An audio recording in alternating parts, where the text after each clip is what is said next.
ಇವತ್ತು ನಮ್ಮ ಮನೆಯಲ್ಲಿ ಆಟಿ ಪಾಯಸ. Hello hi guys, good morning. ಬೆಳಗ್ಗೆನೇ ಎದ್ದು ಕಾಫಿ ಕುಡಿದು ತಿಂಡಿ ಮಾಡೋಣ ಅಂತಂದರೆ ನಮ್ಮ ಅಕ್ಕ ಮಾಡಿರೋ ಉಪ್ಪಿಟ್ಟಲ್ಲಿ ಕ್ಯಾರೆಟ್ ಬಿಟ್ಟರೆ ಬೇರೆ ಏನೂ ಕಾಣಿಸ್ತಾನೆ ಇಲ್ಲ.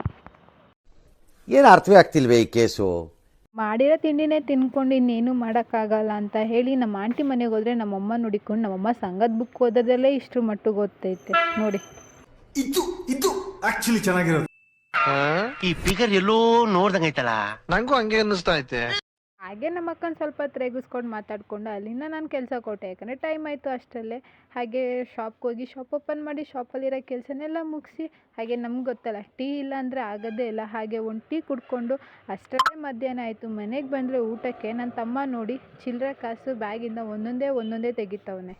ಏನು ಅರ್ಥವೇ ಆಗ್ತಿಲ್ವೇ ಈ ಕೇಸು? ಎಳೆ ಮಗು ಆಗಿದ್ದಿದ್ರೆ ಓಕೆ.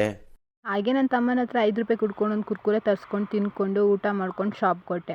ಹಾಗೆ ಶಾಪ್ಗೆ ಹೋಗ್ಬಿಟ್ಟು ಶಾಪಲ್ಲಿರೋ ಕೆಲಸನೆಲ್ಲ ಮುಗಿಸೋತ್ತಿಗೆ ಸಂಜೆ ಆಯಿತು. ಅದ್ರ ಮಧ್ಯದಲ್ಲಿ ವೀಡಿಯೋನೇ ಮಾಡ್ಕೊಳಕ್ಕಾಗಲಿಲ್ಲ. ಇನ್ನು ಮನೆಗೆ ಬಂದು ನೋಡಿದ್ರೆ ನಮ್ಮ ಮನೆ ಆಟಿ ಪಾಯಸದ ಸ್ಮೆಲ್ಲು ಘಮ್ ಅಂತಿತ್ತು.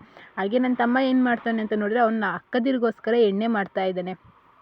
ಹಾಗೆ ನಮ್ಮ ಅಕ್ಕ ಪಾಯಸ ಮಾಡ್ತಿದ್ದಲ್ಲ ಅಂತ ಹೇಳ್ಬಿಟ್ಟು ನಾನು ಪಲಾವ್ ಮಾಡೋಣ, ಟೊಮೆಟೊ ಪಲಾವ್ ಅಂತೇಳಿ ಸಿಂಪಲಾಗಿ ಟೊಮೆಟೊ ಪಲಾವ್ ಮಾಡಿಕೊಂಡು ಫೈನಲಿ ಟೈಮ್ ಬಂದು 10 11:15 ಆಯಿತು. ಹಾಗೆ ಊಟ ಮಾಡಿ ಎಲ್ಲರೂ ಒಟ್ಟಿಗೆ.